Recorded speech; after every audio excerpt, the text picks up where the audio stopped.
Hi there, my name is Donald and I'm a 63-year-old semi-retired guy living in the fabulous suburb of Fishhook on the Cape Peninsula at the foot of South Africa.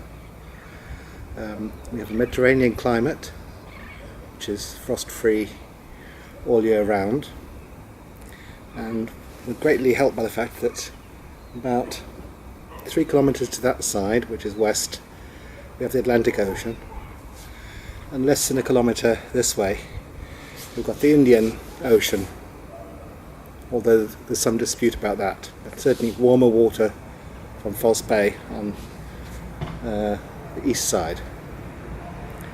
We're protected north and south by, getting those confused, okay, protected north and south by mountains. This is a valley. It used to be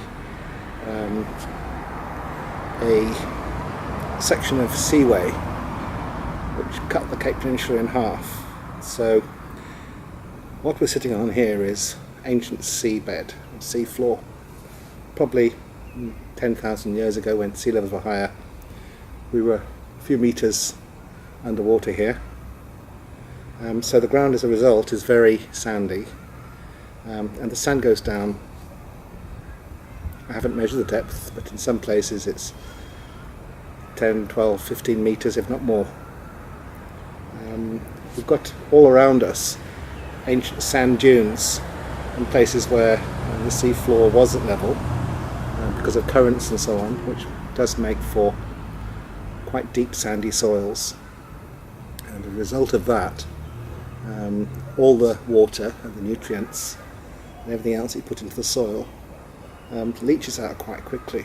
So I add a lot of compost to make sure that it retains a lot of moisture and nutrient, and also because when it does rain in winter, winter rainfall here, the water doesn't just roll off the top and collect in pools where it's not really wanted. Breaking the soil up and adding plenty of humus to it does help it soak up the rains when they come. It's a winter rainfall area, Mediterranean climate. I also use quite a lot of mulch. I don't know if you can see it here, but I use bark chippings from local woodlands where I'm allowed to take it, and also stuff that we do through the shredder. Branches and sticks and things.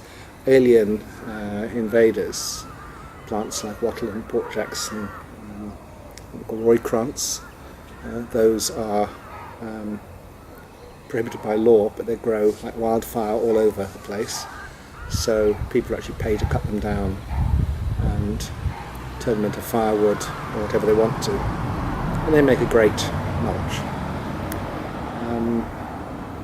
The temperature here, probably the lowest we've had it in Fishhook, that could be corrected, is 9 or 10 degrees on the coldest night.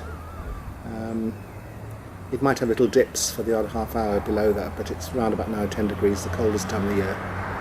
And during the daytime, such as at the moment, in the sunshine, probably around about 21 degrees at 5 p.m, which is very pleasant, t-shirt weather in the middle of winter. I'm not a professional cameraman, and I'm certainly not up to the standards of Sean or Rick Van Man or Andy, so I'm just really doing this little video as an introduction. When I can find my tripod and onto other bits and pieces, hopefully I'll be able to do some scientific and professional presentations. But I thought you'd be interested to see what gardening is like in the southern hemisphere, where the seasons are the opposite to those that you have in the northern hemisphere. I know that we have 1 or 2 friends in Australia that do gardening shows, and I've been enjoying 1 or 2 of those from Perth, organic gardening shows. And I'm hoping to bring this one from Cape Town, and let's hope it develops, becomes more professional and informative as time goes by. Perhaps you, like me, will really enjoy sitting in the middle of winter, late at night with a roaring fire, watching gardening programs from the Northern Hemisphere in the middle of the summer, what people are doing there. And it's really nice to dream about the season that's coming. It isn't that far off. It's never that far off. Anyway, I'll cut this short now. I'll put some other clips in of the vegetable garden at the back, and I'll show you the garden at the front and side another time. But vegetable garden is a bit that I'm particularly interested in, and I will also add that I've had a lot of useful tips and help from the other guys. So thanks to Rick Van Man and Andy and Sean and Kai and Jeff and all that crowd. It's really very much appreciated. Keep it coming. Make them as long as possible. I like to watch them all night if I can, until I go to bed. There's nothing better. I have allotment gardened in England and Holland in the past, in heavy clay soils. This is sandy soil, so it's a totally different experience for me, but lots of happy memories there as well. And the allotment life certainly is a very pleasurable one. So I'll sign off for now and hopefully see you later on this month when I've got more to report. Cheers, bye bye. Ooh, get up for this shit.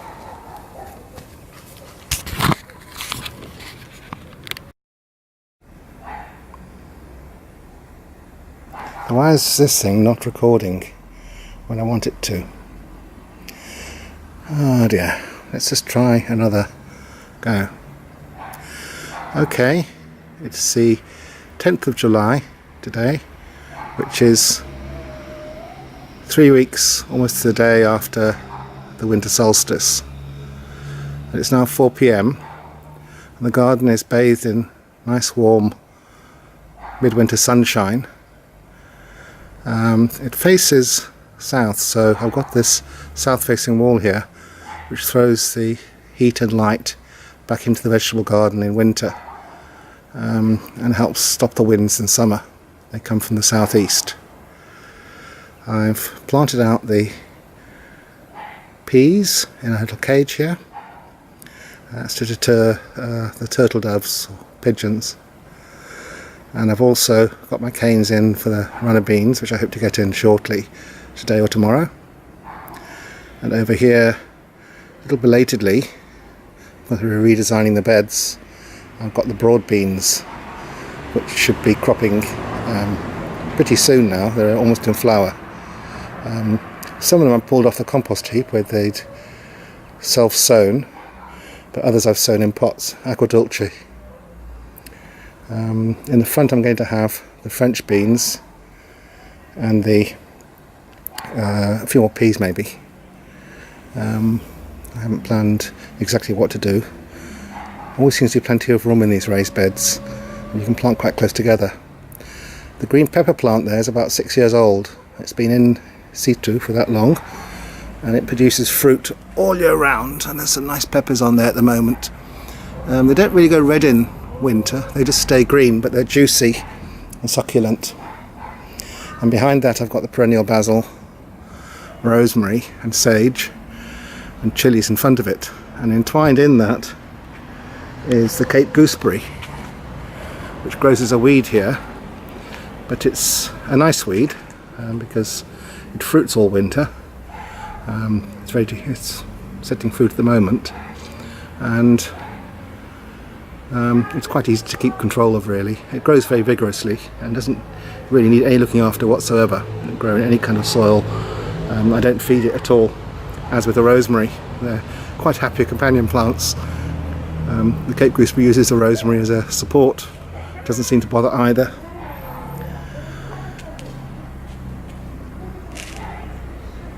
So this is a midwinter garden in Cape Town in the southern hemisphere. We're now looking forward to Ooh, probably another 10 or 11 months of vegetable growing here, all but in the last really months of or the earliest months of the winter season, and we don't tend to grow that much other than lettuces and cabbages and potatoes, as you can see.